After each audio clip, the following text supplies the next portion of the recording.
Alors que la course mondiale pour la supériorité militaire s'accélère, tous les regards sont tournés vers le développement par la Russie d'un nouvel écranoplane secret qui serait bien en avance sur le calendrier. Mais qu'est-ce qu'un écranoplan ? Le nom est un peu trompeur. Ce n'est ni un avion, ni un bateau. Et si les rapports sont vrais, nous pourrions être en train d'assister au retour d'une icône d'ingénierie étrange jamais vue depuis la fin des années 90. Classé deuxième d'une liste de 136 pays dans la dernière revue mondiale de la puissance de feu en 2020, la Fédération de Russie consolide et modernise depuis longtemps sa puissance militaire sur tous les théâtres de guerre. Mais ce sont leurs efforts dans le réaménagement de l'étrange écranoplan qui attirent rapidement l'attention. L'histoire de l'écranoplan. Lors d'une opération de surveillance de routine en 1967, un satellite espion américain a capturé des photos d'un énorme vaisseau non identifié volant à basse altitude au-dessus de la mer Caspienne. Ces photos ont stupéfié et dérouté les militaires américains qui ont eu du mal à classifier l'énorme embarcation voyageant à plus de 400 km/h. Avec une longueur de 106 mètres, une largeur de 42 mètres et un poids de cargaison de 544 tonnes, les renseignements occidentaux n'avaient jamais rien vu de tel auparavant. Sans référence ni contexte, il a simplement été nommé le monstre de la mer Caspienne. En vérité, le nouveau monstre marin était un prototype russe expérimental en vol d'essai, et sa découverte avait révélé l'un des projets secrets les plus étroitement gardés de l'armée soviétique de l'époque. Au début du développement, en 1964, sous la direction de Rostislav Alexeyev, les ingénieurs russes ont été chargés d'aider la Russie à désencombrer les embarcations navales qui étaient plus rapides que celles des autres marines du monde entier et plus polyvalentes sur des terrains variés. Les ingénieurs voulaient mettre au point un véhicule à effet de sol, ou VEG, un engin capable de maintenir un vol soutenu à basse altitude sur des surfaces uniformes, habituellement de l'eau, des lacs gelés ou des plaines planes. Bien que cela ne semble pas particulièrement révolutionnaire, le vol de véhicules à effet de sol, comme l'aéroglisseur, l'hydroptère et l'écranoplan, reposait sur l'interaction aérodynamique entre les ailes et la surface sous-jacente. Ce phénomène contre-intuitif génère une zone de haute pression sous les ailes lorsqu'elles sont proches du sol, augmentant ainsi la portance. Cela permet essentiellement aux embarcations de voler avec une vitesse de décollage inférieure à celle des aéronefs traditionnels, et lui donne la polyvalence nécessaire pour atterrir et décoller sur l'eau. Le concept serait plus maniable que les hydravions et les embarcations marines, capables de passer du vol à la navigation en quelques secondes. De plus, voler à des altitudes aussi basses permettrait à ce type d'embarcation d'échapper à la plupart des systèmes de détection radars ennemis. En travaillant sur ces concepts, Alexeyev et son équipe ont convaincu le gouvernement russe qu'il pourrait concevoir un véhicule amphibie qui pourrait se déplacer sur l'eau et atterrir à des vitesses comparables à des avions modernes. Rostislav aurait été obsédé par le fait de battre des records de vitesse, que ce soit sur terre, en mer ou dans les airs. Il n'est pas étonnant qu'il ait pris en charge le projet écranoplane. Il aurait terminé dans les 3 arènes en même temps. Dans un endroit secret russe, une soufflerie spéciale fut construite pour tester les différents éléments de conception technique. Après d'innombrables essais, Alexeyev a conclu que la hauteur de vol idéale pour la vitesse et l'efficacité énergétique se situait entre 30 cm à 3 mètres au-dessus de l'eau. Le développement et la construction du premier écranoplan, baptisé KM, ont été réalisés dans le plus grand secret et ont duré un peu moins de 4 ans.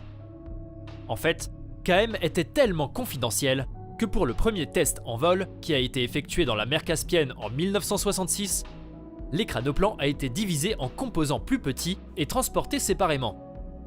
Déplacé seulement la nuit, le fuselage a été secrètement livré à la rivière Volga en premier, tandis que ses ailes sont arrivées plus tard. En fait, tout le processus de transport et de réassemblage a pris plus d'1 mois. Ironiquement, quand les États-Unis se sont réunis pour discuter de ce qu'ils avaient photographié dans la mer Caspienne, ils ont conclu qu'ils devaient regarder une certaine forme d'illusion d'optique. Il n'y avait aucun moyen que cet avion puisse voler, non ? Mais il pouvait, et en essai, le KM a enregistré une vitesse maximale impressionnante de 650 km/h. Des rapports non confirmés indiquent que l'écranoplan a atteint des vitesses allant jusqu'à 740 km/h. Malgré le succès initial, une série d'accidents et de désintérêts ont finalement condamné le projet écranoplan. En 1974, un écranoplan d'assaut adapté, l'A-90 Orlionok, a été endommagé pendant les essais lorsqu'une vague a heurté le fuselage, causant des dommages considérables. Au moment de l'accident, Alexeïev était à bord, prenant les commandes et heureusement guidant l'avion jusqu'à la base en toute sécurité. Un autre écranoplan a été mis au point en 1987, l'unique embarcation de la classe Lune connue sous le nom de MD-160. Propulsé par 8 turboventilateurs Kuznetsov NK-87, le MD-160 était armé de 6 lanceurs jumelés dotés de missiles guidés P-270 Moskit. Équipé de systèmes de poursuite modernes, cet écranoplan a été conçu et calibré pour la lutte anti-surface sur une variété de terrains non préparés. Suite aux changements ultérieurs de l'administration soviétique dans les années 90, l'intérêt et le financement pour le développement d'écranoplans se sont rapidement taris. L'argent a été détourné vers des projets de sous-marins nucléaires, et il semblerait que l'écranoplan fût voué à l'obscurité. Alors que beaucoup d'écranoplans de l'ère soviétique sont toujours là, la plupart d'entre eux ne sont plus fonctionnels. Parmi les 5 exemples restants, 3 ont été transformés en monuments fixes et en attractions touristiques. Les États-Unis essayent de suivre le rythme. Alors que d'autres pays ont expérimenté la technologie écranoplan, la Russie reste la référence en matière d'ingénierie et de développement. Les États-Unis ont conçu leur propre avion écranoplan, connu sous le nom de Boeing Pelican Ultra. À ce jour, c'est l'avion de transport le plus lourd jamais construit, d'une longueur de 122 mètres et d'une envergure de 152 mètres. Le Pélican peut transporter jusqu'à 190 conteneurs de 6 mètres ou 17 chars M1 Abrams d'une capacité maximale de 1270 tonnes. Sur un seul réservoir de carburant, le Pélican Ultra avait une plage de basse altitude de 18 520 km et une plage de haute altitude de 12 000 km. Il avait une vitesse de croisière de 445 km/h, avec une vitesse maximale de 600 km/h. Les États-Unis ont fini par annuler le projet, en raison des coûts d'investissement énormes et de l'utilisation non désirée de technologies à haut risque. Un nouvel écranoplan ? Il semble maintenant que la Russie a l'intention de relancer le projet écranoplan, autrefois mort, avec un prototype de conception connu uniquement sous le nom d'Orlan, qui pourrait potentiellement offrir au pays un avantage dans la région arctique de plus en plus contestée, ainsi que dans des voies navigables plus petites, comme la mer Noire et la mer Caspienne. Son développement n'est pas aussi secret que celui du monstre de la mer Caspienne. En fait, Orlan a été annoncé par le vice-premier ministre russe, Yuri Borisov, en 2018 dans le cadre du programme d'armement d'État de la Russie pour 2018-2027. L'Orlan gardera les routes maritimes du nord de la Russie, effectuera des fonctions de transport, de surveillance et de recherche et sauvetage. Borisov se vantait également que l'Orlan serait équipé d'armes et de missiles, bien qu'il n'ait pas été précis sur le type d'armement ou de capacité qui serait inclus. L'énorme embarcation est conçue pour voyager à des vitesses de 400 à 480 km/h et transporter jusqu'à 300 tonnes de marchandises. Nous attendons toujours des mises à jour, car le développement sur Orlan se poursuit. Un écranoplan arctique. Orlan n'était pas le premier indice d'une résurgence d'écranoplanes.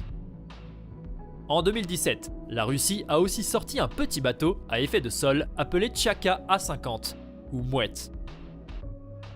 TASS a déclaré que l'A-50 sera probablement utilisé pour protéger les routes de la mer de l'Arctique où l'infrastructure est faible. La taille exacte, les caractéristiques et la performance sont inconnues, mais le chef de l'aviation navale russe a donné quelques estimations vagues. Le Tchaka A-50 transportera apparemment jusqu'à 9 tonnes de marchandises, ou jusqu'à 100 passagers à une vitesse maximale de 450 km/h.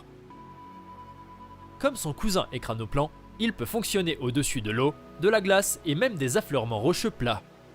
Bien qu'aucun détail sur le fabricant ou l'armement n'ait été publié, l'armement le plus probable serait un type quelconque de missile de croisière anti-navire. La Russie affirme que le Tchaka A-50 sera prêt entre 2021 et 2022, et le monde continue d'attendre de voir quelles fonctionnalités et capacités viennent avec ce nouveau mini-écranoplan.